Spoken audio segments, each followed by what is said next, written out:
So we're going to go through shoulder external rotation, pails and rails from an Americana position. Now I've got two stick mobility sticks here, but you can use two dowels or any kind of sticks that you can apply a bit of pressure into. So I'm just sitting on a bench. I'm going to take the sticks out at an angle and bring my shoulders into external rotation. So my elbows are on the same line as my shoulders. And I've got my elbows at about a 90-degree angle.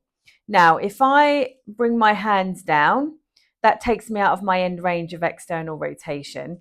If I walk my hands up but try and keep the elbows on the same line as the shoulders as opposed to taking them back, that brings my shoulders into end range of external rotation. So when we think of external rotation of the shoulder, that's where the fist will come or try to come behind the shoulder. So internal rotation is this way, external rotation is this way. So we're trying to achieve that position using our sticks. Now to come even further into external rotation or to try and get the front part of the shoulder at length, I'm going to take that position on the sticks. Then with a nice straight back and ribs down, I'm going to lean forward and come even deeper into that stretch. So now I feel a stretch all along the anterior side of the shoulder. And before I do my pails and rails contraction, if we're trying to expand workspace and get more range of motion, we need to hold this stretch here for 2 minutes.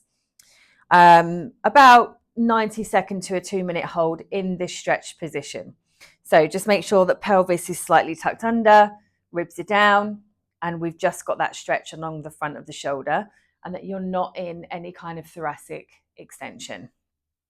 So after about a 2-minute hold, we're going to start our pails contraction, which is us trying to internally rotate the shoulder. So what I mean by that is I've got a firm grip here on the sticks, and I'm going to try to drive the sticks down into the floor to create an isometric contraction for all the tissue that's at length on the front. So effectively, I'm trying to do this, but the sticks are blocking me from actually moving. So my pails contraction is just slowly, nice kind of gentle contraction first, driving those sticks down. And then I can just gradually take that up a little bit harder and then a little bit harder until I achieve my greatest, safest effort of an isometric contraction. And then I'm going to hold for the specific time. And then after my pails contraction, I'm going to immediately go into a rails contraction where without changing position, I'm going to try to make those sticks as light as possible on the floor. Now, by doing that, I'm effectively working the tissue on the posterior side of the shoulder and trying to contract all of that shortened tissue on the back. So try not to extend the spine or come out of this position in order to get the sticks off. You are in end range of external rotation, so you're not going to see a lift off here. It's just about contracting all of that tissue on the back side of the shoulder. So just to recap, our pails contraction is driving those sticks down into the floor, immediately followed by a rails contraction of trying to make those sticks as light as possible on the floor. So if you're trying to expand workspace, expand range of motion in external rotation, I always do a couple of warm-up sets there.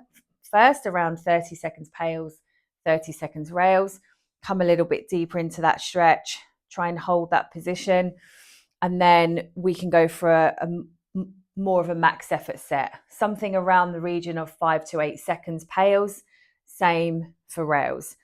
Always at your greatest, safest effort. I don't ever recommend going too hard if you haven't done these before. So always start light and then just gradually build up into those harder efforts over time. So that's your shoulder external rotation with an Americana position.